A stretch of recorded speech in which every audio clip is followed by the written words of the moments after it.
Good morning. Good morning. Great to see everyone here. My goodness, what a full house we have. Excited that we have today to gather. I'm Pat Stacy, the board chair for the Tyler Area Chamber of Commerce. I want to welcome everyone to the 39th Annual Economic Outlook presented by Dr. Ray Perryman. Goodness. 39th. Dr. Perryman, did y'all start this like right after the Hindenburg went down, or what happened? My goodness, this has been a great journey. So, thank you all for being here. We have a full house. This is I believe, the largest event of this nature surrounding this presentation. So excited about that. Before we jump into everything program-wise, I'll invite Jeff Johnston up with Chick-fil-A to give us our invocation. Jeff? May we pray? Gracious Heavenly Father, we thank you for the opportunity to come together in your house of worship. We thank you for Pastor Michael and Eddie and all his staff for what they've done here in preparing for this group. We thank you for the leadership that's here and the work that they have done each and every day, and so excited about what's going on in the greater Tyler community. Thank you for Dr. Perryman and his message to us. Prepare our minds and our hearts for what he has to say. In your name we pray. Amen. Great, thank you, Jeff. We've got some elected officials that we want to recognize. Please hold your applause, but we do ask our elected officials to please acknowledge where you are in case you have constituents that want to corner you after lunch. So, all right, please hold your applause till the end. From U.S. Senator John Cornyn's office, we have Sarah Butler and Reese DeWoody. From Congressman Nathaniel Moran's office, we have Jonna Bursma and Chelsea Cohen. From State Senator Brian Hughes' office, Ray Wilson. From the City of Tyler, we have Mayor Don Warren, Council members James Wynn, Brad Curtis, Broderick McGee, Shirley McKellar, and Stuart Heaney. Thank you guys for being here. From the TJC Board of Trustees, Lonnie Uzel and David Hudson. From White House ISD, Trustee Kedrick Trimble. In the City of Bullard, we have Council member Lane McDaniel and his mustache. From the City of Lindale, Mayor Jeff Daughtry, Council members Rick Thielen, Ginger Sims, and Yvette Martin. And from Lindale ISD, Board President Mike Combs and Smith County Republican Chair David Stein. Let's give them all a round of applause. Thank you all for being here.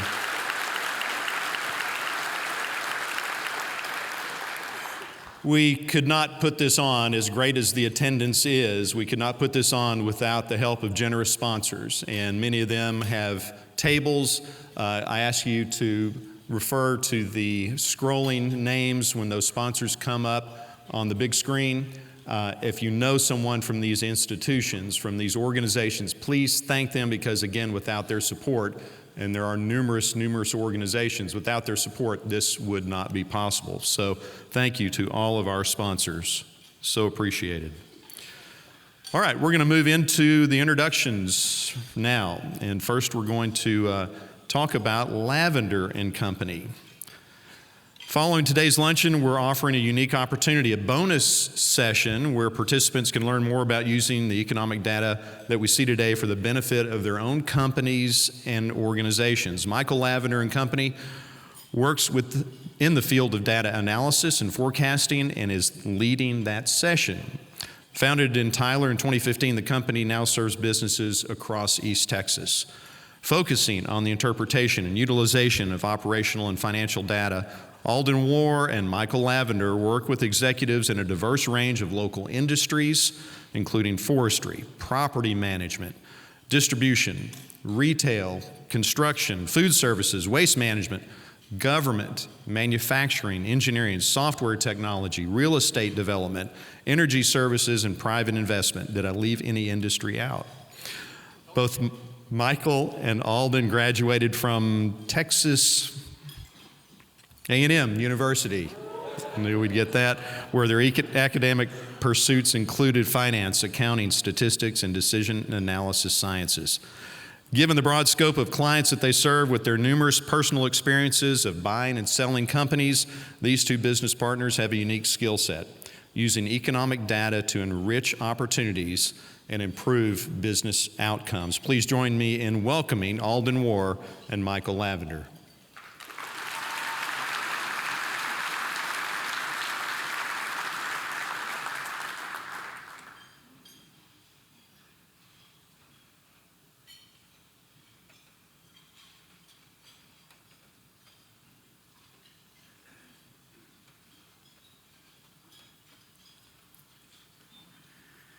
It never ceases to be a little awkward to listen to someone read something out about you like that. My name is Michael Lavender. We're honored to be the ones who are going to introduce Dr. Perryman. And it's in moments like that when you're introducing someone as prominent as Dr. Perryman that you think, what could you possibly say? I don't have the words. So I'll just borrow from someone else. And I think, Dr. Perryman, this is pretty apropos. William Edwards Deming, who is an American engineer, statistician, professor, author, lecturer, and management consultant, once said this, and I think you might all agree. Without data, you're just another person with an opinion. So thank goodness we've got Dr. Perryman here, and he's going to provide us with the data so that we can be a little more well-versed when we share our opinions about what's happening in the economy around us. Thank you. As you know, this afternoon, we have a unique opportunity to hear the 2023 economic outlook from Dr. Ray Perryman. Dr. Perryman is the president and CEO of the Perryman Group, an economic research and analysis firm based in Waco, Texas. Dr. Perryman has been called a genius by the Wall Street Journal, a world-class scholar by Business Weekly, the unofficial state economist by the New York Times, and the most quoted man in Texas by Texas Monthly. Dr. Perryman has been honored by the Democracy Foundation for his role in promoting capitalism in China, the Asia and World Institute for promoting international trade and academic exchange, and the Systems Research Foundation for his contributions to the field of economic modeling. He has also received a Lifetime Achievement Award from the International Institute for Advanced Studies. He has played a key role in the creation of hundreds of thousands of jobs. He is a past recipient of the Outstanding Texas Leader Award and has been honored by the Texas Legislature for his tireless efforts in building a better Texas. He devotes a substantial portion of his time to pro bono work, seeking solutions to major social problems such as hunger, indigent health care, and child maltreatment. Dr. Perryman was inducted into the Texas Leadership Hall of Fame in 2014 and received the 2016 Cesar E. Chavez Legacy Award for his humanitarian efforts. Most recently, he was selected for the 2019 Go Global Award for the International Trade Council as the outstanding global analyst for his work on trade, energy, and the environment. It is my pleasure to welcome Dr. Ray Perryman.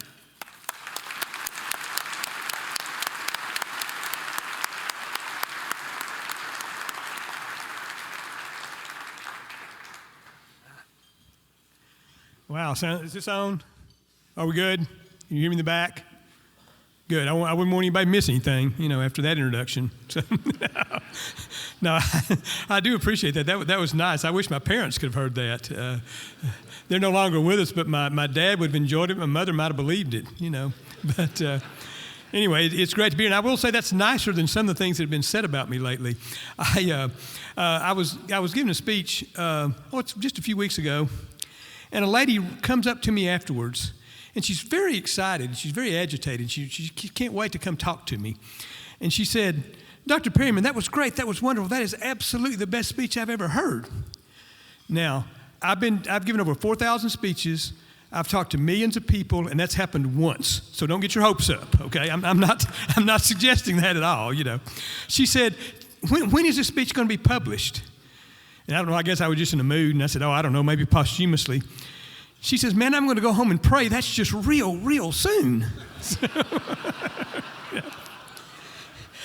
I kind of knew my ex-wife said that prayer, but I was hoping there weren't too many people who did, you know.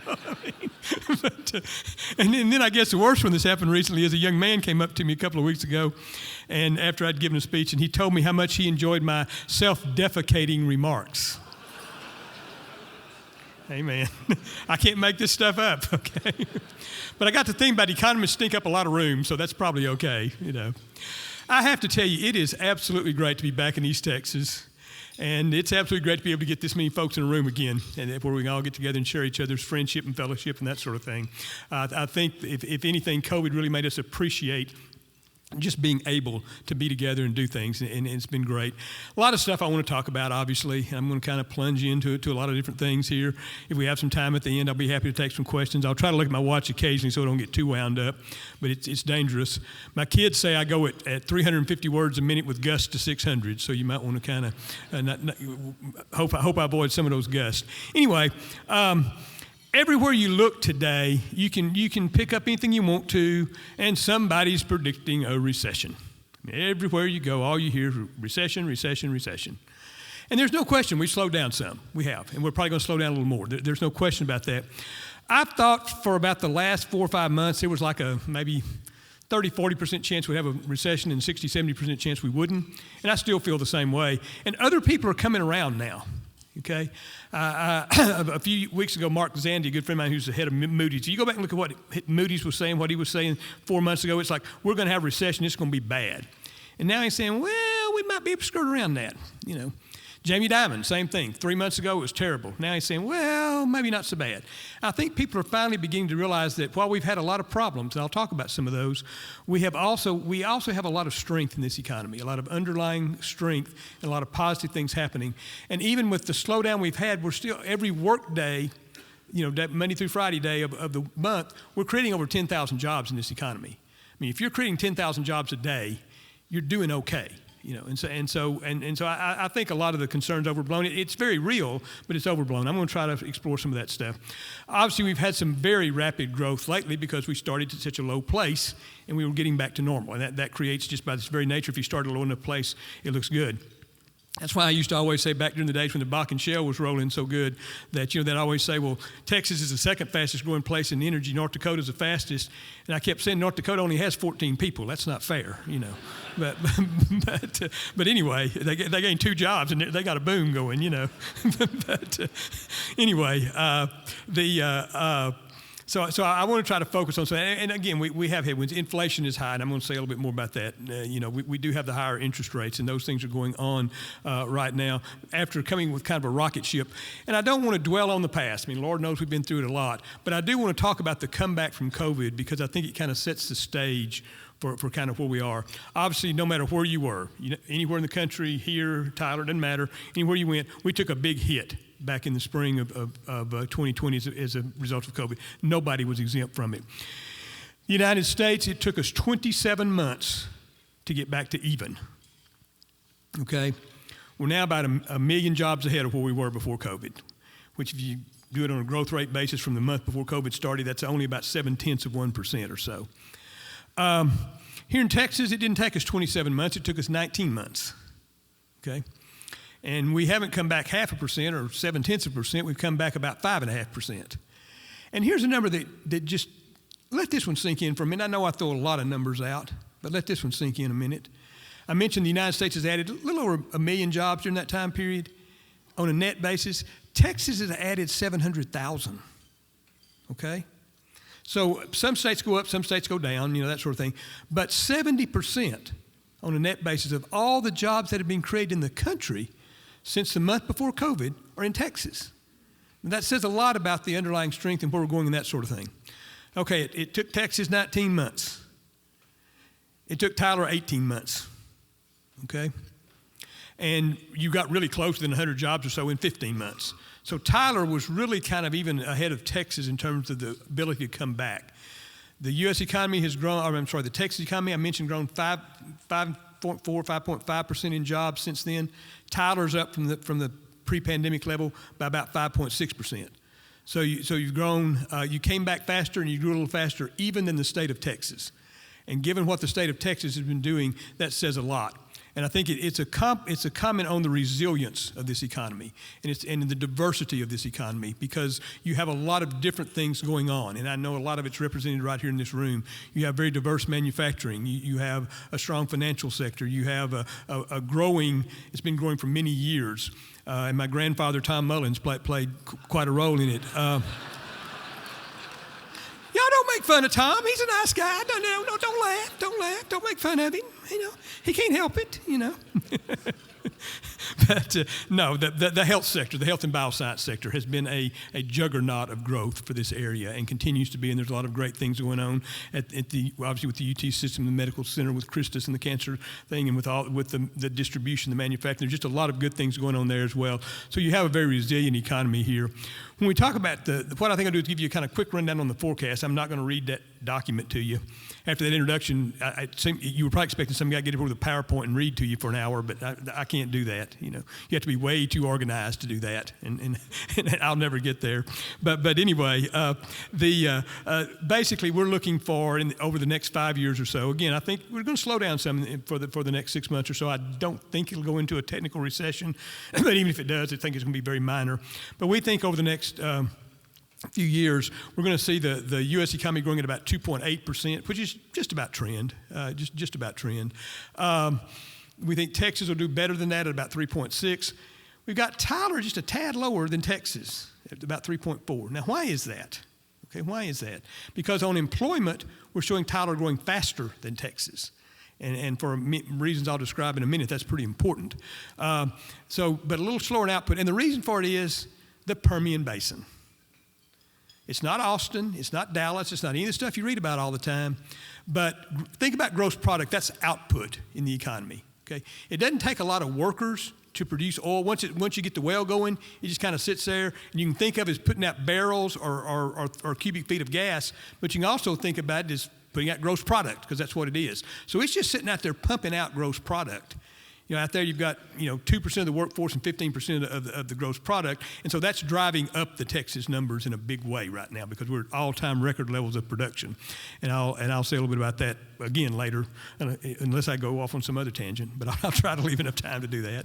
But anyway, those are the kinds of things that are kind of making Texas do very well right now. One of many things, but in terms of job growth, we have Texas at about 1.8% for the next 5 years, Tyler at about 2%. So you're outgrowing the state. And I'm going to say a little bit more about demographics in a few minutes, because I think that's also very important. But I thought what I'd spend most of my time doing, because if you want to look at all those numbers, you're welcome to. But what I thought I'd spend most of my time doing, if you have insomnia tonight, I highly recommend it. Man, it'll get you a good night's sleep if you start reading all those numbers, I promise you. You'll be asleep out like a light. But anyway, I thought I'd spend some time talking about all these issues that are in the news right now. I thought I'd talk about inflation and interest rates, and I'd talk about energy, and I'd talk about the workforce and all the things we're hearing about, and try to have some perspective on those and kind of bring them back down to what they mean in this area and what they mean for all of us as we move along here. The first one is inflation. And obviously, it's been high. We got some good news this morning. It actually went down a quarter last month, just a little bit last month. And so as a result of that, we're now up 6.5% year over year instead of almost 9% year over year. So we're whipping it. It's a slow process, but we're kind of whipping it. Those of you who are as old as I am remember Jerry Ford used to have us wear these buttons that said "Whip inflation now." Well, we're whipping it a little bit as we go along at this point in time. The reasons we had so much inflation are fairly obvious. I mean, we had a huge supply chain crisis where we couldn't get things delivered. Most of that's fixed. There's still some problems out there. I think we're going to avoid a rail strike. If we did a rail strike, all bets are off. But I don't think we're going to have a rail strike. So we're fixing most of that. People had a whole lot of extra money. And the classic definition of inflation is too much money chasing too few goods. And if you think about it, the federal government put out a bunch of money. And I'm not going to criticize them about that. I guess I'm going to interrupt this speech for a special message, okay, before I go any further, okay? Before I get into all this stuff. Before I finish this part of it, I'll probably offend every one of you, okay? And I just wanted to say that. And I had this funny thing happen a few months ago that was hysterical. At least I found it funny. Right after the invasion of the Ukraine, okay?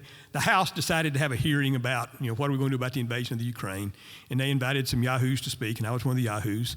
And so I'm up there talking, and afterwards I get a question about energy policy.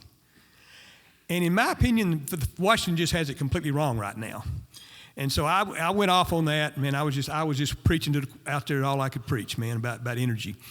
And which can be interpreted. I use data. I don't use politics, but that could be interpreted as criticizing the Democrats. Okay, and at the same time, our company was releasing a study. And remember when the governor was inspecting all the trucks and tomatoes were rotten and all that stuff? We did a little study on what impact that was having on Texas to, not get the trucks to the border, which could be interpreted as picking on the Republicans. Okay. It just so happened that while I was ranting about the Democrats, that study came out. I didn't know when they were sending it out at the office. It came out at the same time. I didn't even know it. But there was a columnist friend out in the audience at the thing. So he was listening to me in the audience in the hearing, and he looked down at his phone, and this thing came out. So he's watching me criticize both parties simultaneously, and he's a columnist. And so the next day he wrote his column, and he called me an equal opportunity offender. So I've decided I like that label, and I'm going to use it, okay? So you'll hear, there'll be stuff here for everybody to like and everybody to dislike, I think. But anyway, with regard to inflation, I don't think it's that controversial. We basically have the too much money chasing too few goods, because think about it. Because of that pandemic, there's a lot of extra money out here. Like, people got trillions of dollars in their pockets, okay? And I'm not faulting that at this point. I got other things I'll fault people about, but, small businesses couldn't have made it without some of that money. Some families couldn't have made it without some of that money. This was a catastrophic thing we had to deal with. So I'm not, but we knew we'd get some inflation when we did it. We all said that, but we kind of had to do it.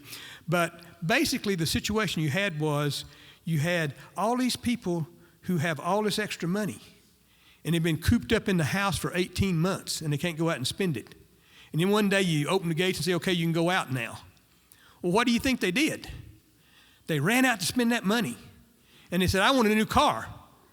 And what did they have to say to him? You can't have a new car because we don't have any chips, okay? So we had this classic too much money chasing too few goods. I mean, with both things on steroids at the same time, which is what created this inflation. One thing I can tell you about that's very important is it is getting better now. It's going to continue to get better. It'll probably be a little bumpy, but it's going to continue to get better. This is not a structural inflation that stays with us forever. We had that back in, again, those of you as old as I am would remember back when we had the end of the Carter administration, beginning of the Reagan administration, when we had terrible inflation. And this is not that, okay? And I can kind of give you a little firsthand experience on that because I'm so old. But back when I was a little bitty baby economist, and I was working on my dissertation at Rice, I wrote this big model of the global monetary system as part of my dissertation. And so I had this big, huge model of the world monetary system, which got me in a lot of trouble over the years, still does. But anyway, so when President Reagan asked Paul Volcker to come in and be chairman of the Federal Reserve and get inflation under control, okay, he needed a model, okay? Now, if you need a monetary sector model today, there are 2 for $15 on Amazon delivered tomorrow. I mean, there's plenty of them out there now. But back then, there was about 3. That's when we still used punch cards, okay? So we're going back a ways. It wasn't easy to build these things. And so anyway, so I got hauled up there in my 20-something self to try to help with this thing. And so I got to be kind of in the room. Now, don't get me wrong. They didn't say, Ray, what do you think? I mean, anything like that. I don't want you to think that. But they did need somebody to help with the numbers, so I got to kind of watch this thing go together. But you didn't have to be there to figure it out. Any of you my age will remember, if you went in a bank, and I know we got a bunch of bankers out here today, if you went into a bank, and let's see if we can talk them up a little bit while we're here. If you went into a bank back then and you wanted to open just a savings account, not even a CD, they would pay you 5%. Back then we had something called savings and loans. Back when they used to finance all the houses before we messed that up in the 80s. And they would give you 5.25%. If that bank was in a big building, had a brokerage house a couple of floors up, they'd give you 6%. For a savings account, not even a CD. Okay, bankers, do I hear anybody go 5%? Come on. Anybody go 2%? We got to try. I mean, we got them captured here. We can try to beat on them a little bit. No, and the point is, that institutionalized inflation. That was the base cost of funds. And so, I mean, you could basically have a checking account almost and get 5% on it. And so for over 15 years, we had inflation over 5% because we institutionalized it. I'll give you one more example. Federal contracts. Some of you probably work on federal contracts. Back in that day, if you had a federal contract, it had a monthly escalation clause in it. Every month, you got to charge them more money, okay? Heck of a deal if you can get it, But that was the world we lived in. All these things were in the economy that just made inflation happen. We got rid of all that. It was kind of painful. We got rid of all that. We haven't brought it back. So this is the old-fashioned type of inflation, where we got too much money, too few goods, just both sides of it happening in a really big way. And so, we will get that under control. I think it'll look a lot better toward the end of the year than it looks now. I don't know if we'll get all the way back to 2% because we put so much money out there. It may settle out at somewhere around 3%, but we'll be down to something fairly normal. The Federal Reserve's had to raise interest rates a lot to get us there. That has an impact. Your housing market has slowed down some, and you all know that as a result of that. Some of you say that's a good thing. Some of you say that's a bad thing. It depends on which side of the table you happen to be on. But the housing market has slowed down some. A lot of things have. I mean, businesses don't want to borrow as much money if the cost is twice as much. So there is some pain that comes with that. But the good thing about it is that the Fed doesn't want to keep raising. They want to get inflation under control. Today's number's a good one because it lets them know, hey, we're making some progress here. So they can kind of think about backing off a little bit. And so I think, we're going to see a couple more interest rate increases probably, but I don't think it's going to go through the stratosphere. For those of you who weren't around back then, the prime rate of interest went to 18% back in that era. Just to see how bad it did get, and obviously we're nowhere close to that. We're not going to get anywhere close to that. But we are going to have to deal with the fact that we have put a lot of money out there, and we have to work to kind of get it back under control. And we have, and again, we're making progress on all the other things. So I think that one is one that by the end of the year it's going to look better. Let's talk about the workforce for a minute. It's going to take a while for that one to look better. Okay. Because most of what's going on with the workforce right now is demographics. Everybody wants to talk about COVID and the Great Resignation and all that stuff. I mean, for a while there, you got the impression nobody's ever going to work again. I mean, everything you looked at was the Great Resignation.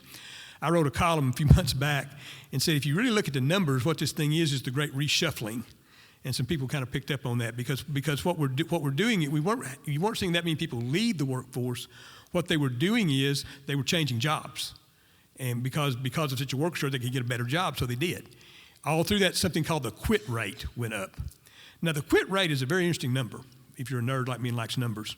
Because think about it for a minute. Why do people quit their jobs? The normal answer to that is one of two things. There's a few people quit for other reasons, but most people quit their jobs either because, number one, they got a better job, or number two, they're pretty sure they can get a better job. I mean, those are the two reasons people quit their jobs. And so when the quit rate's up, that tells you, the labor markets are tight. Labor markets are tight.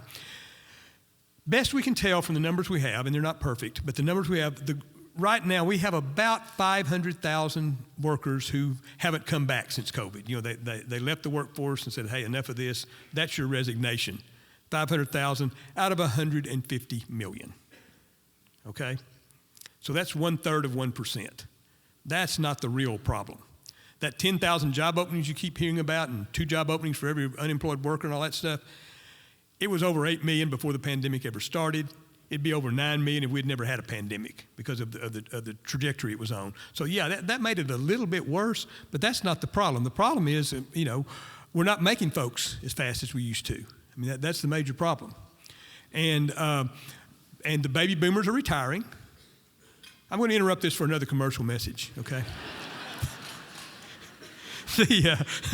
What can I say? I'm up here and you're out there. So if I want to do that, I can, So, anyway, you going to be okay? He's laughing pretty hard there. Anyway, the first speech I ever gave as a professional economist right after I finished my PhD in the mid-'70s was to the McGregor Chamber of Commerce and Agriculture. McGregor is a small town near Waco. And I guess they figured the new kid at the faculty would speak free or something. I don't know. So they invited me to give this speech. And so I say, oh, yeah, I'll do it. And it occurred to me about 2 days before the speech that, I'd been in graduate school, and I've been building all these highfalutin models and all that stuff. They probably didn't want me to come to McGregor and get on a blackboard and put up a bunch of equations. They probably want me to talk about what's going on in the world. And I really didn't know too much about that because I hadn't been focused on it. So we didn't have Google then, but I did the best I could at the library to do a crash course in the economy. I go over there, I stumble through the speech. I'm stupid enough to take questions. And the very first question I get from this guy is, and this is like 1977, I guess. First question I guess, the guy in the back holds my hand and says, tell me something's going to be going on in the economy in 50 years. And that's really not fair to a 24-year-old kid, you know? It's really not. But I thought about it for a minute, and first thing popped in my head, but I said, we'll have a workforce shortage. And the reason I said that was, I knew the baby boom was over. And I knew all those folks were going to grow up, and someday they were going to retire. And you fast forward 50 years, and that's right where we're going to be, you know. And so the baby boomers are retiring. Young folks enter the workforce later. We have lifestyles have changed in terms of our work habits and that sort of thing. And all of that has kind of brought us to this situation.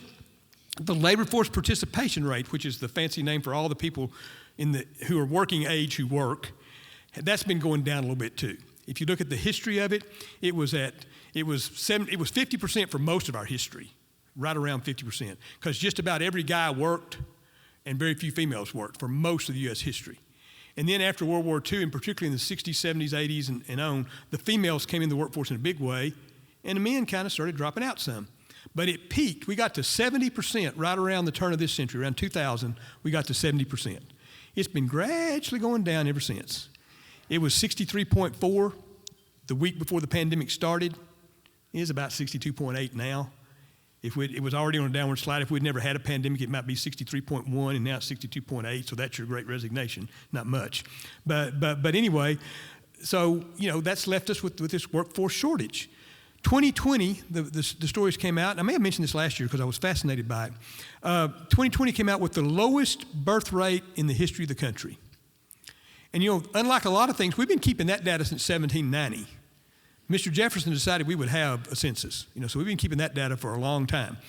Lowest birth rate ever. I still think the year of the plague in Jamestown was lower, but we don't have data for that. But anyway, if you go back to if you look at that lowest rate in history, and all these guys get on TV and say that's because of COVID.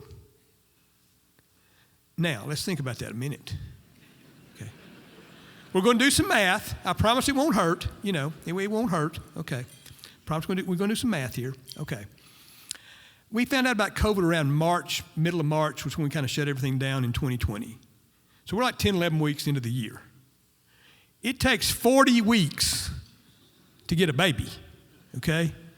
So 40 plus 11, I think, is 51. And there's only 52 weeks in the year. So whatever happened in 2020 wasn't because of COVID. So I got really curious. You can have a drum roll. I can tell you what happened. I was really curious what would happen in 2021. I couldn't wait to find out because obviously that was the middle of COVID. People were nervous. That might be a reason not to have kids, okay? On the other hand, everybody was cooped up in the house without anything else to do. So I couldn't wait to see what happened. Like I say, I have a weird sense of humor, you know. And it turned out it went up a little bit. So we know what won on that deal, okay? Which I think says something good about America, but I'm not sure.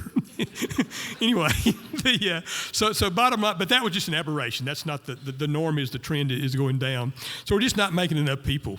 Well, what are we going to do about that, okay? Well, one thing is technology.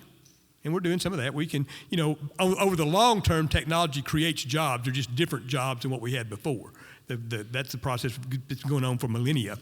But in the short run, you can do things like we all do a lot more self-checkout and online purchasing and that sort of thing than we used to do. You know, there's things we can do. Robotics can do some things. We can do some things that way. We can try to coax some of these folks back in the workforce. I mean, again, 20 years ago, 5 or 6% more people would be in the workforce.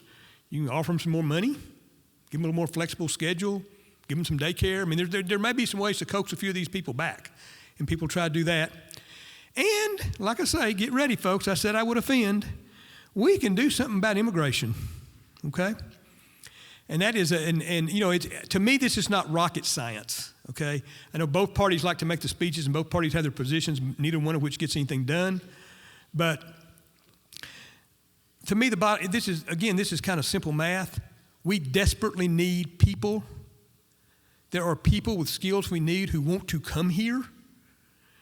It seemed like we could work out a way to get them here that was safe and sound and worked out right. You know, it's not rocket science, but we can't seem to get it done. and I want to talk about immigration for just a second here, and I want to do it in a way that where I talk about there's three big issues right now, only two of which have to do with the workforce, but the other one gets all the attention, so it's only fair I mention it. The first one is all the stuff happening with Central America right now. And I'm in Mexico a lot, I'm on the border a lot. It is a genuine crisis. I mean, there's no other way you can say it. It's a terrible, terrible situation all the way around, but we're not solving it. We're not, and the things we're doing are not going to solve it. I don't care which side of the fence you're on and what we should do, neither one of them's gonna work, okay? I think the only thing that's gonna work there is we have to help fix those countries. And here's the reason I say that. Let's forget about the economy for a minute, and let's think about, but I assume a lot of you have kids or grandkids, okay? Put yourself in this position, okay? You wake up every morning, and you have three choices confronting you. There's a drought in my country, and it's an agricultural country. My kids are gonna starve to death. That's choice one. The gangs have taken over my country. They're killing kids right and left. My kid could get killed. That's choice two. I can walk somewhere and maybe get them a better life. That's choice three. What's mama gonna do? Walk, okay? If you get to the border and they say, well, wait a minute, you don't have the right piece of paper, you can't come in, or we got this wall and you can't come in, or we got this gun and you can't come in, it doesn't matter any of it, and you just go back where you came from. The next morning, they're gonna face exactly the same choice, and they're gonna make exactly the same choice as I think any one of us would faced with that situation.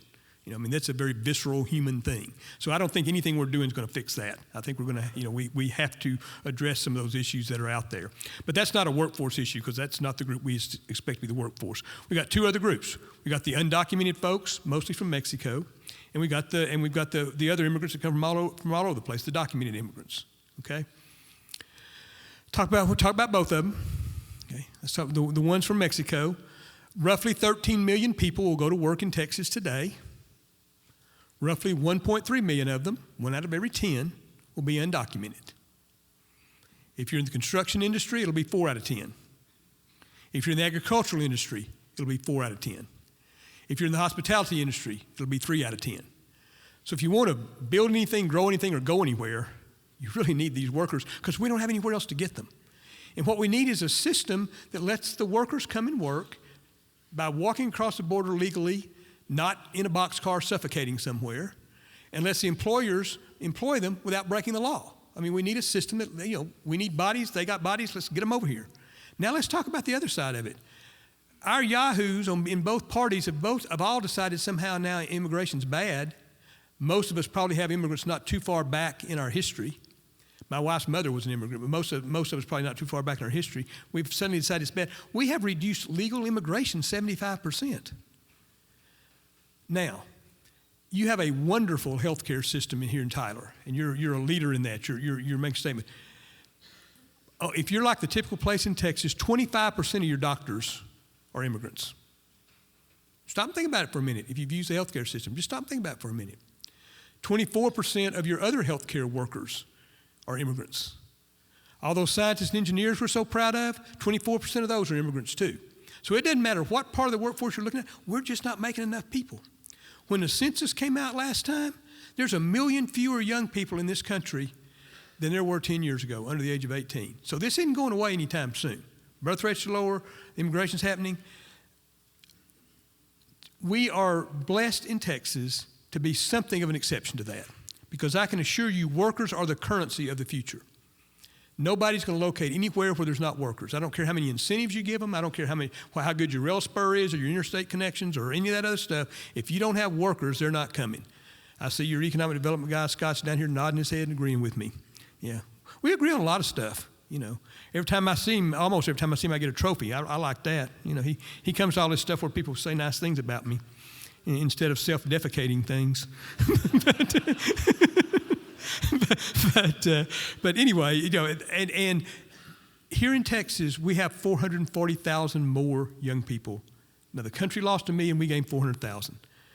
The census just released the population numbers for this past year here, okay? We gained 470,000 people last year in Texas. Roughly almost 1,300 a day. Now, I'm not sure how many folks are out here, because some of them try to avoid me, But there's a few folks out here I know from when I was in Lindale, because I've talked to some of them. There's at least 3 of us in the room. There may be a few more. It became successful after I left. That seems to happen a lot. But when I was in Lindale, we had about 1,200 people, okay, back in the 70s. There's a new one of those coming to Texas every day. And that's hard for me to wrap my head around. The town I grew up in, time out. My wife says I did not grow up. I had my first 18 birthdays there. Growing up is still on the agenda for some point in the future. But anyway, we're a new one every day. 37% of all the population growth in the country last year was in Texas. That's pretty amazing. And let me say something briefly about Tyler. For most of the last 25, 30 years, Tyler's had nice population growth, but you've been a little bit behind the state. Way ahead of the country, but a little bit behind the state, okay? That turned around about 5 years ago. You started growing a little bit faster than the state. And we're projecting that's going to continue in the future. That is very, very important because that says you are going to have the people who can become the workforce to perpetuate good things in this economy. So it's a very, very good thing. Now the challenge is we have to educate those folks, and I'll say something about that at the end, depending on how wound up I get. But basically, that's the whole, that's the story right now that we're facing in terms of the population situation, the workforce situation. It's going to be a struggle, and there's no 2 ways about it. I mean, I can't make it better, but we're in the best place we could possibly be to deal with that because we have people, we have the raw material, we just have to turn the raw material into workers, and that's obviously our education system. And again, I hope I have time to say a little bit about that. But given where I am, I also want to say a little bit about energy and climate and that sort of thing, because I know it's a very important industry here. There's a long, proud history of that industry here, and many legendary stories and families that came through that. As I say, I was ranting about it at that House hearing not long ago, and I've ranted about it a few other places. I'm on the advisory board of the House Energy Committee and the Department of Energy, and I rant to them all the time about it, okay? First of all, we have a climate crisis. A lot of people will say we don't. No, we do. There's no doubt about it. The science is overwhelming. We have a climate crisis. We have to deal with it. But we also have other things we have to deal with.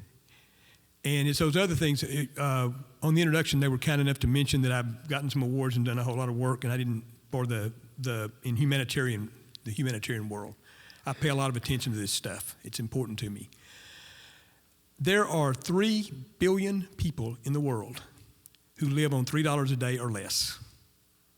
I promise I'm getting back to something that is relevant here. There are 700 million people in the world, which is twice the population of the United States. Now think about this. There are 700 million people in the world who live on $1.90 a day or less.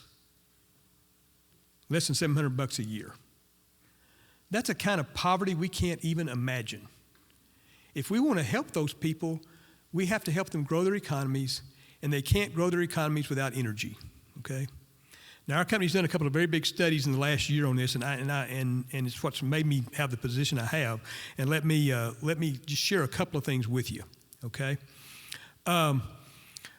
With regard to energy, virtually all the energy demand in the future is going to be in the developing world because they're starting to produce things. That's how you take people out of poverty, is you grow economies.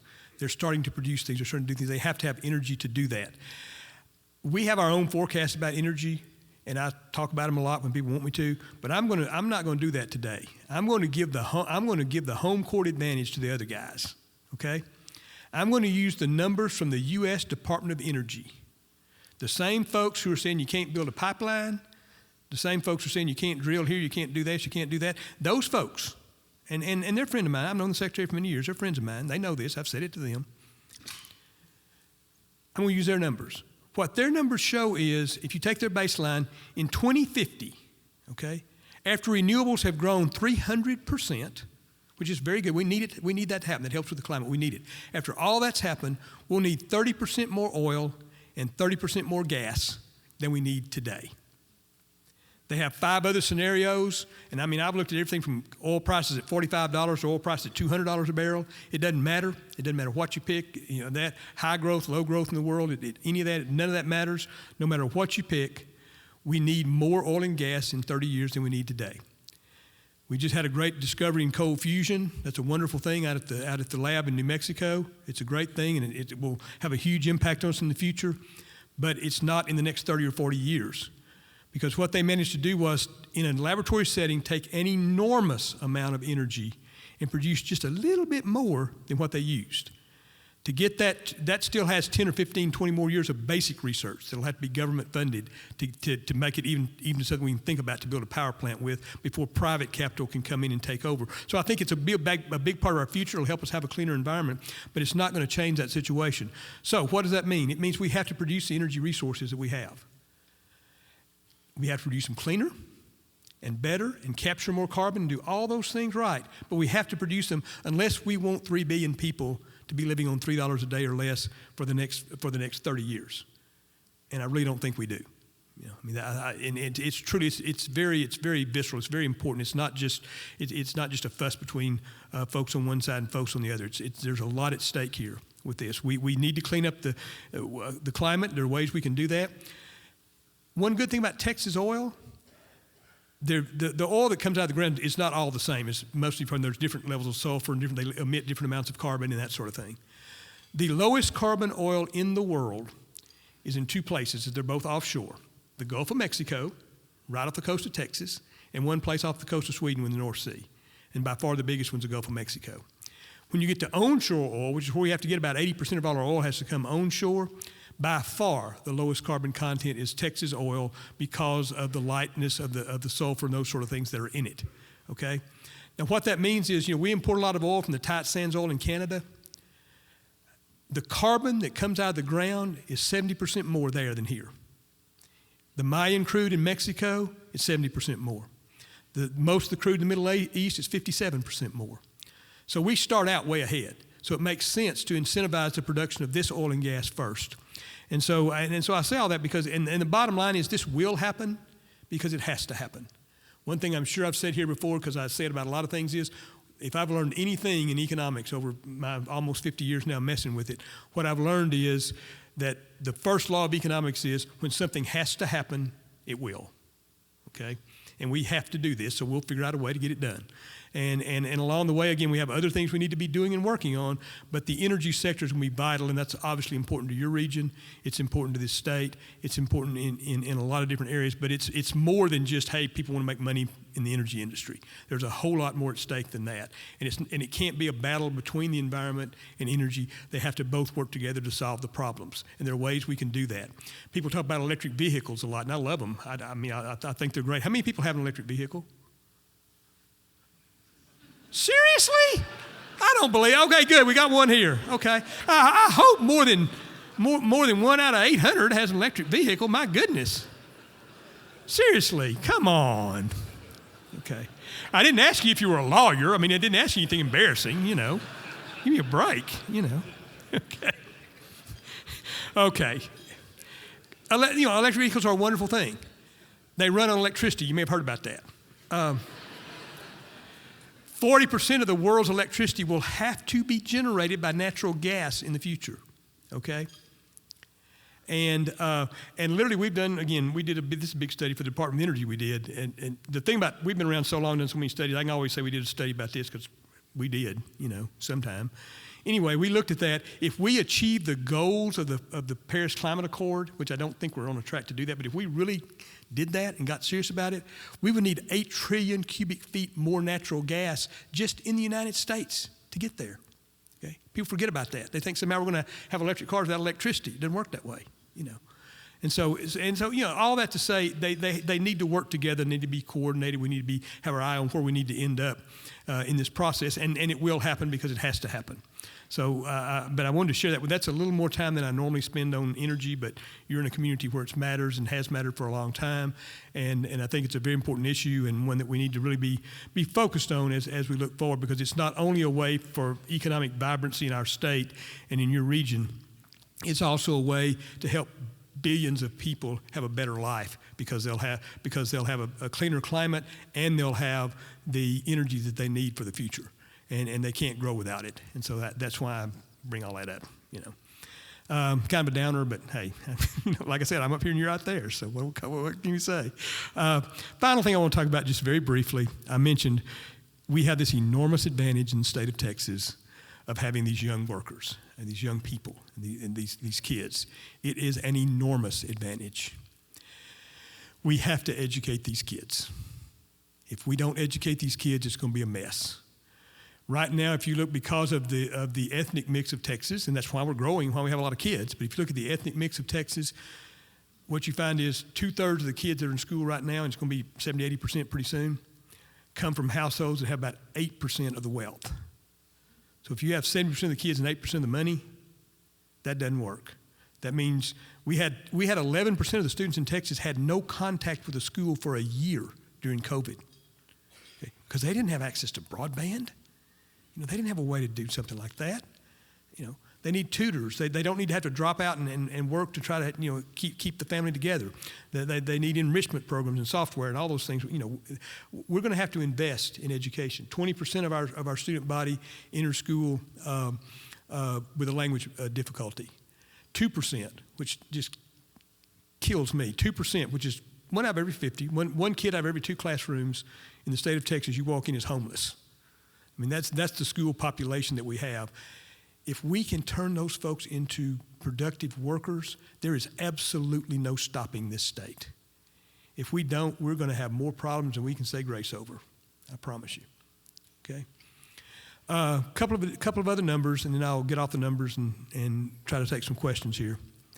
But one of them is the census does this thing occasionally where they look at all the people who are raised in the state, how many of them end up there as adults. We always win that in Texas. We win it every time. Texans stay in Texas. Almost 80% of the people raised in Texas end up in Texas as adults.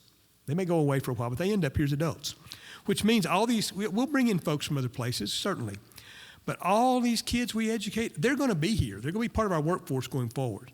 If we educate them, we will have the ability to continue to attract industry. We'll have the ability to continue to attract investment. We'll have people who are involved in their communities and engaged in things and all that happening. If we don't, it's going to be a different world. Now, final number. This didn't come from the census. I love this number because it came from the Perryman group, and those guys are good.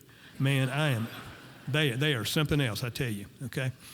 Now, basically, we did a little experiment. I may have mentioned this once before. We did a little experiment, and we've recently redone it, where we said, what if the quality of school stays exactly the same in the future as it is now here in Texas? And by quality, I simply mean we graduate the same percentages of elementary school, junior high, high school, college, professional school, trade school, law school, medical school, the whole 9 yards. Same percentages.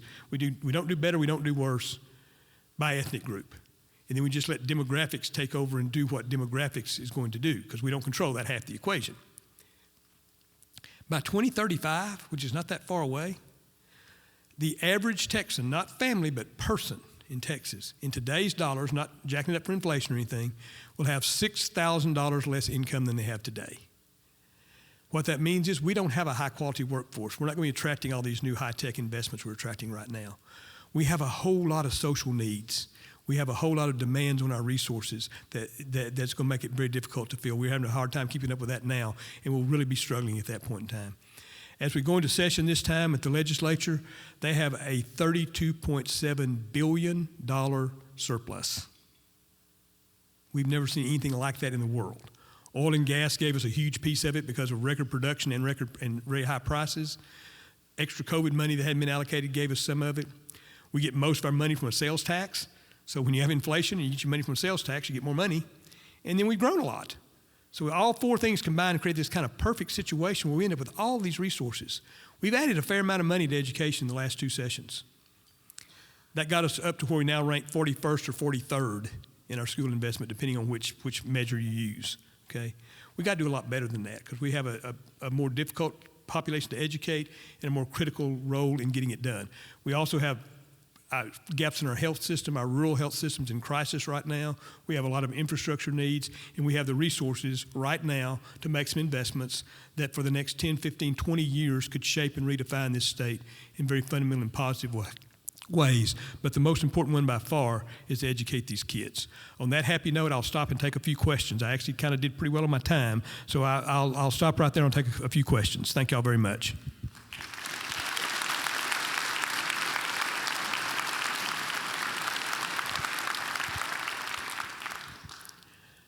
Okay, what do we got? Anybody? Yes, sir, madam. In years past, you have talked about the natural gas situation and have indicated while there are huge reserves in the ground, our country really doesn't have an adequate delivery system, especially for exports. Right. Is anything being done about that, or any new development? Very good question about our natural gas resources we have and what's happening with in terms of infrastructure to get it developed. There are some pipeline investments taking place right now. We're getting some pushback on some of them, but some of that is getting better. But let me take that and go off for a moment. I have a question for you, okay? I know you'll all know the answer, so you can yell it out all together. Who is the president of Estonia? I actually know this because I Googled it this morning. No. Yeah. His name's Alar Karas. Who's the president of Russia? Yeah, see, everybody knows that one. There's only one reason we know his name and we don't know the president of Estonia. If it were not for natural gas and natural gas infrastructure, that guy would be completely irrelevant. Okay?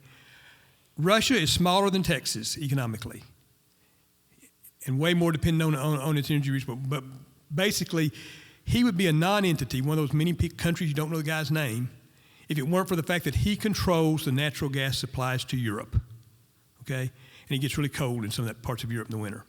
And that's what gives him his power. You see in these all the negotiations that take place now, they talk real tough till they get right up to the edge, and he says, "I'll cut off the gas," and they back off. I mean, that we've seen that over and over and over again. That is the source of his power. Otherwise, he would be irrelevant. We can produce the natural gas in this state and a couple other places to deliver all the natural gas they need in Europe through LNG, that is through the infrastructure of LNG. I think, if I'm not mistaken, over 80% of the LNG facilities that have been permitted in the United States and Canada, we've done the economic analysis for. So and it is picking up now. But I tried to tell Congress 15 years ago, if you'll really jack this up, we can get rid of that guy. But we didn't quite jack it up fast enough. But it's starting to happen now. We're starting to realize that. But natural gas is going to be part of the future because its emissions are lower. I mentioned our oil in Texas has the lowest emissions of any oil. The natural gas emissions are even lower than that, and they're easier to capture. In one place, because if you think about, like I mentioned, the electric cars earlier, seriously, only one person has an electric car. But anyway, what makes them good from an environmental perspective is combustion engines. You know, they're going up and down the road. It's hard to capture carbon when it's going up and down the road. You're chasing it all the time. You can't catch it. But in a power plant, it's all in one spot. And so you can capture the carbon right there, and then you've got it taken care of. But that's very important. But natural gas infrastructure is very important. We have huge reserves of natural gas, and we keep finding more of it all the time, and more technologies to recover more of it. And I really think it's going to be a critical part of our future. And I kind of went off in a little bit different direction because we need the domestic infrastructure to deliver it to the ports and that sort of thing. But we also need the infrastructure that lets us be able to be a supplier. Basically, if you think about it, you know, in kind of a weird economic way, energy markets, oil markets have always been world markets because you can put stuff on a boat and ship it somewhere. Natural gas has always been a national market because you're restricted by where the pipes go. Okay, LNG turns natural gas into a world market. And you talk about arbitrage opportunities. People that don't have natural gas will pay a huge amount for it. Today there are plenty of gas around $5 here. There's plenty of places that'll pay $30 for it if you can compress it and get it to them. It doesn't cost $25 to get it there. It doesn't cost anywhere close to that. So there are huge opportunities out there for our natural gas market as we develop and build this infrastructure, but we have to have enough flexibility to allow us to do that from Washington. The way I think of it is, regulation is necessary. We need it because, if you leave us alone in a market economy and something makes us some money, we'll run something in the ditch. I mean, we've got to have some regulation. But the way I think about it is one time years ago, I had my kids, I had 5 kids, and they were off the house, and they had a bunch of friends over on Saturday morning. It was noisy, and we're trying to get breakfast out. And the subject came up of my athletic prowess, okay? And it was pointed out that I took bowling for PE in college, okay? And so all of us, before anything, the kids, "Oh, Daddy, you can't bowl." And I said, "Yeah, I can bowl." So all of a sudden, we're hauling 20 kids in 2 Suburbans over to a bowling alley. And we get over there, and all these little kids are there. And, of course, the 3-year-olds, they're bowling. The ball goes in the gutter. They cry, They roll it again, it goes in the gutter, they cry. The guy finally took pity on us and put those little bumpers on the side, and then, it hit the bumper, go down there, knock down a pin or two, and they were happy campers. That's what regulation's supposed to be. It's supposed to be the bumpers on the side. Give us plenty of alley to be innovative and creative and do the things we need to do, but then don't let us run in the ditch. That's what it's supposed to be. That's not what it is in the energy market right now, and hopefully we can work on that as we go forward.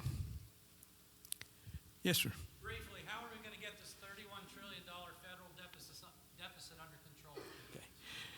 He said two things that are mutually exclusive. He said, how are we going to get this $31 billion deficit under control? But he started with briefly. Okay? Okay. Well, yeah, we have a lot of work to do on that, and it's very difficult to do. It requires two things that are very hard to come by in Washington. Okay? One of them is bipartisanship, because we're going to have to work on both sides of the balance sheet. And one side likes one part of it, and one side likes the other part of it. You're going to have to work on both of them. Bipartisanship's not hard, but it also takes something even harder. It takes a 20, 30, 40-year time horizon, not the next election cycle. And that's the really hard part, to get anybody to focus on anything where the benefits are going to come years later. There are ways to get it under control, and by getting under control, I mean slow the growth of it. We're not going to start reducing it anytime soon. There have been several commissions, several of us have studied it. There's all kinds of things we can do. We could redesign the retirement system in such a way, not for people who are older, but for folks who are in their 20s right now. We could have a much better retirement system, leave them much better off, and save trillions of dollars, in the process. When Social Security first started, there were 27 workers for every retiree. And if you were 65, your life expectancy was 3 years. Okay? So it was it's kind of a natural rate of interest there. It worked for you just fine. Today, there are about 2.5 workers for every retiree. And our average age is like 77, 78. But if you've made it to 65, that means you got through all the kid weird stuff, the teenage years, and all that kind of stuff. If you've made it to 65, your life expectancy is up in the 80s or even 90. So you're looking at 2.5 people to support somebody who's going to be retired for 25 years. And that's where the math starts to not work so well. We can restructure that in a way that works well. But you have to look at it like this is going to pay off 30, 40 years from now, not tomorrow. So you have to have that. There's things we could do with the healthcare system to make it much more efficient. Right now we have a system that forces a lot of people who don't need to be there to walk into the most expensive door in the most expensive building in the healthcare system. Because if you go to the emergency room, I already see some people mouthing it out here. If you go to the emergency room, they have to do something with you. And if you don't have any other access to health care, if you have a cold, particularly if your kid has a cold, you're headed to the emergency room. There's all kinds of things we can do in terms of efficiencies and that sort of thing. Again, not to balance it, but to get it under control. We've had 4 or 5 attempts at it, task force, people getting together, working on things, putting plans together and that sort of thing. But when you start trying to enact it, you always run into the same thing. Either one side doesn't like it, the other side does, or one side likes part of it, the other side doesn't, because we can't raise taxes enough to do it, we can't cut spending enough to do it. So we got to work on both of them. And then, and the other piece of it is, nobody wants to vote for something that's going to cost them some money now, but save them money in 30 years. And that's the other fact. So I don't think it's something we're going to solve anytime soon. I do think we can hopefully begin to make some progress to make it a little bit better. The other thing I'll say about that, just again, I don't want to spend all our time on that, but the other thing I'll say about it is, a lot of people worry about the doomsday scenario. What if all of a sudden, we collapse? That's not going to happen. The only way that would happen would be if the world wouldn't hold our debt. Believe me, the more uncertain the world gets, the more the world wants our debt. And there's a basic, boy, this is going to really put me in the weeds as a nerd, but the second law of thermodynamics, which I've actually modeled in economics, I'm embarrassed to say, but it was one of those days there was nothing good on TV, but before Netflix, But anyway, the system is going to get more. It's going to get more uncertain and have more big disruptions as it becomes more sophisticated. And that's basically there's physical principles behind that. It is going to happen, and so I think that people are going to want our debt more in the future than they do in the past. They've actually got a clock up here on me this year. I think they're trying to tell me something. But if we're trying to end at 1, I've still got time for 1 or 2, depending on how long I spend answering them. So, yes, sir.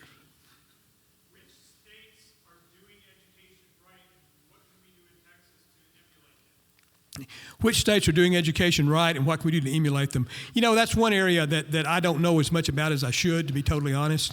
I have long advocated for the state to bring in a panel of the best education folks in the country and do that. Connecticut's been having some very good results with their education system. Vermont's had some very good in parts of theirs. If you look at the literacy rates around the country, most of the New England states are far above where we are, so that would suggest they have better systems in place and that sort of thing. I think the critical thing that we have to deal with in schools, aside from the money and the teacher shortages and all the obvious things, I think the long-term big issue is public education was developed in this country during the Industrial Revolution. We've never reformed it here, so we basically have an Industrial Revolution model. Our school system is like an assembly line. We put you on it when you're 3 or 4 years old. We give you a little stuff. We move you to the next station. We give you a little stuff. Every once in a while, we give you a quality control test, make sure you got the stuff. We put a little more on you at the end of it. We give you another test and send you on your way. So you come out knowing the stuff that the state says you're supposed to know. The problem with that is, in today's world, none of us will use the stuff we know now nearly as much. We have to learn and relearn forever. We don't need to be putting people out with a box of knowledge. We need to be turning them out with a brain that can process different knowledge. I mean, I can tell you, I was very blessed. I got to go to one of the top quantitative, top education PhD programs in the country in economics and very mathematical and all that. I got to do all that stuff. I got all the opportunities you could ever want. And if all I knew now was what I knew then, I wouldn't be standing up here. I wouldn't be getting to do all the things I got to do. I mean, it's a continual, ongoing process, which means people have to come out of school prepared to do that. I mean, think how every job we do has changed. I mean, I wasn't joking earlier when I said you know, I built the first models with punch cards. I mean, think about how much all that's changed right now. There used to be a connection between a computer at Rice and a computer at NASA that were connected by, back in those days, by connecting them, meant there's a 30-mile cable underground connecting them. 2 big supercomputers. That's what I ran the model on. I can run it now on my laptop, okay? So, I mean, that's the world we live in. And that's how much we've changed. Maybe I have time for 1 or 2 more, depending, again, on how long they are. Yes, sir? Can you speak toward nuclear energy compared to gas? Absolutely. Nuclear energy. You know, nuclear energy is one of those that has it should have a good future. It should. Because it's clean burning and it has all the right environmental properties, except for the fact, and here's what happens, and again, we've worked on 25 or 30 nukes over the years. What happens is we start down that road, it does well, we're making headway, we generate a lot of power, and then there's an accident anywhere in the world. And once there's an accident, we don't do anything for the next 10 or 15 years, and whatever projects are started are mothballed. The problem is we have, you know, whether it's Fukushima or 3 Mile Island or Chernobyl, it doesn't matter. Something happens that disrupts the ongoing development of nuclear. I think that's the biggest problem. Obviously, disposing of the radioactive waste is an issue, but it can be dealt with. That's the wonderful thing for thinking 30, 40, 50 years down the road about fusion. You know, the kind of nuclear plants we do now are fission. You break something up and that makes some power. Well, you got to do something with the waste. If you're putting something together and making power, there is no waste. And so that's the huge advantage that has, but we're a long way away from that. But I think you know, the plants generally work well and do well, but when you have an accident, it chills the investment climate and the ability to raise capital to the extent that you just never can really build the momentum on it. So I think it should be a bigger piece of the mix, but it's going to be hard to get it there, honestly. It's 1 o'clock. Can I do one more or am I done? I can do one more, okay. Last one. Yes, ma'am.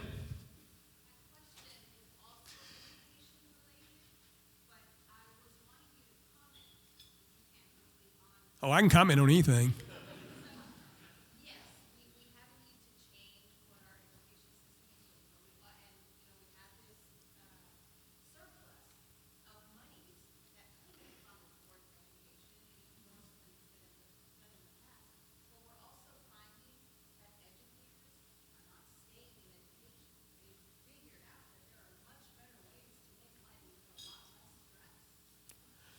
Yeah, you're absolutely right. One of the biggest things and if you couldn't hear, she's basically talking about the stress on teachers, the difficulty keeping teachers in, that sort of thing. Yeah, there's a lot of things that we need to do to make the profession.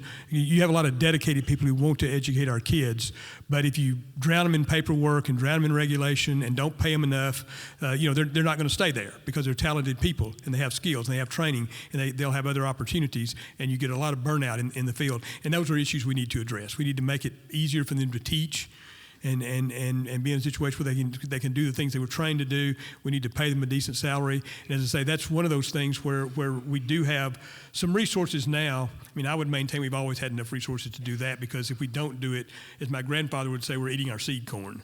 There's not many places that would understand it, but I think you understand what I'm saying in East Texas. If you eat your seed corn, you're not going to have a crop next year.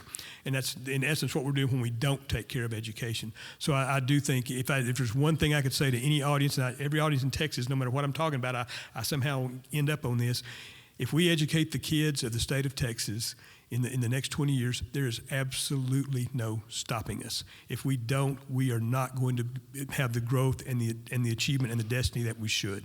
On that happy note, thank you all very much.